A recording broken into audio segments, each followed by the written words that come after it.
एक राजा के राज दरबार में एक आदमी आया और बोला, मैं पारखी हूं, मुझे आप नौकरी पर रख लीजिए। राजा बोला, नौकरी पे तो रख लूंगा, पर तनख्वाह 1 रुपए नहीं दूंगा, सिर्फ 1 पाव गुड़ और घुंघरे मिलेंगे। पारखी बोला, ठीक है हुजूर। कुछ ही दिन बाद राजा एक घोड़ा खरीद कर लाए। उन्होंने पारखी से पूछा, बताओ इस घोड़े के बारे में क्या कहते हो। पारखी बोला, हुजूर ये घोड़ा है ही नहीं, ये तो गाय है। राजा चौंक गए। उन्होंने घोड़े बेचने वाले को बुलाया।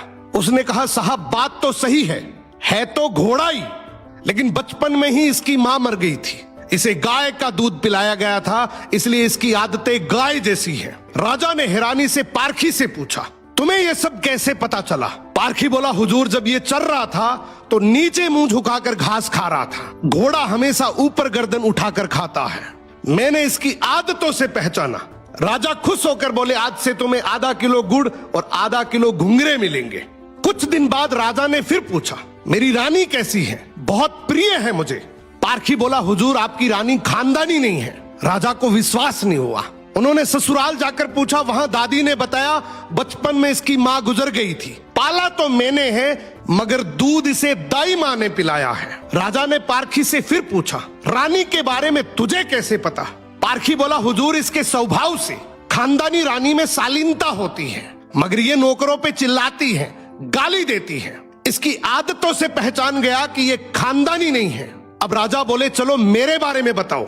पारखी बोला, जान की माफी दे तो बताऊं। राजा बोले, माफी है, सच सच बताओ। पारखी बोला, आप राजवंश के नहीं हैं, आप मुझे भड़बूजे लगते हैं, गुड़ और भंगूरे सेकने वाले। राजा घबरा गए।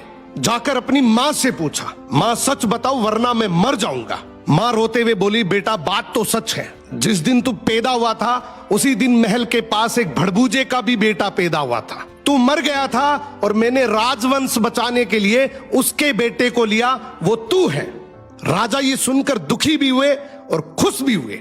इंसान की पहचान उसके चेहरे, कपड़े या खानदान से नहीं होती, उसके चरित्र से होती है। किसी को भी केवल उसकी शकल, सूरत, पद या घर देखकर मत परखो, उसकी आदतें, उसका व्यवहार ही